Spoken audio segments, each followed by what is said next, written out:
Hello guys, welcome back. எல்லோரும் எப்படி இருக்கீங்க? ஃபைன். அண்ட் இன்றைக்கான ஒரு நோட்டிஃபிகேஷன் வந்து தனியார் நிறுவனத்துலேருந்து ரிலீஸ் பண்ணியிருக்காங்க. வழக்கம் போல் எஜுகேஷன் பர்பஸ்க்காக உள்ள என்ன கண்டென்ட் இருக்குது அப்படிங்கிறத நம்ம பார்க்கலாம். இன்றைக்கான நோட்டிஃபிகேஷன் வந்து எங்கேருந்து கொடுத்துருக்காங்கன்னு பார்த்தீங்கன்னா, எலக்ட்ரானிக்ஸ் ப்ராடக்ட் மேனுஃபேக்சரிங் இண்டஸ்ட்ரியிலேருந்து நோட்டிஃபிகேஷன் ரிலீஸ் பண்ணியிருக்காங்க. அதை தான் நம்ம இப்போ பார்த்துக்கிட்டு இருக்கோம்.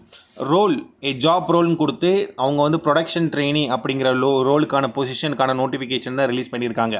குவாலிஃபிகேஷனில் 10th 12th ITI diploma and any degree அப்படிங்கிறத கொடுத்துருக்காங்க. அதாவது 10ஆம் வகுப்பு படித்தவர்கள் அந்த படிப்பை வச்சு விண்ணப்பிப்பாங்க.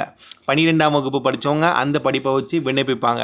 அதே மாதிரி தான் எல்லாத்துக்கும் அப்படிங்கிறத கொடுத்துருக்காங்க. ஒர்க் லொக்கேஷன் வந்து மாதாவரம், சென்னை அப்படிங்கிறத கொடுத்துருக்காங்க. எக்ஸ்பீரியன்ஸில் வந்து ஃப்ரெஷர் அப்படிங்கிறத கொடுத்துருக்காங்க. ஃப்ரெஷர் வந்து விண்ணப்பிக்கலாம் அப்படிங்கிறத கொடுத்துருக்காங்க. ஸோ வீடியோ பார்த்துருக்கிற அனைத்து ஃப்ரெஷரும் நம்ம சேனலுக்கு லைக் கொடுத்துருங்க. ஜெண்டர் கேட்டகரியை பொறுத்த மட்டும் வரைக்கும் ஆண் பெண் ரெண்டுமே கொடுத்துருக்காங்க. வயது வரம்பு கொடுத்துருக்காங்க.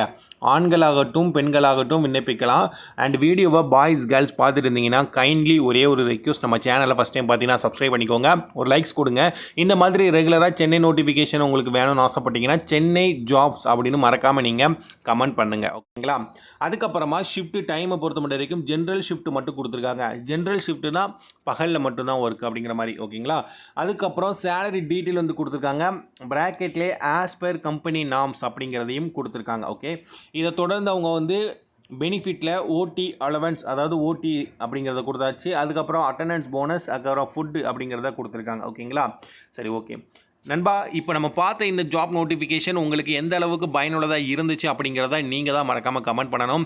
இந்த மாதிரி ரெகுலராக சென்னையில் ஜாப் நோட்டிஃபிகேஷன் நீங்கள் எதிர்பார்த்துட்டு இருந்தீங்கன்னா சென்னை ஜாப்ஸ்னு மறக்காமல் கமெண்ட் பண்ணுங்கள். எத்தனை நோட்டிஃபிகேஷன் வருது அப்படிங்கிறத நாங்கள் பார்த்துட்டு அதுக்கேற்ற மாதிரியான வீடியோக்களை நாங்கள் ரெடி பண்ணி உங்கள்கிட்ட கொண்டு வந்து சேர்த்துக்கிட்டே இருப்போம். தொடர்ந்து சப்போர்ட் பண்ணுங்கள்.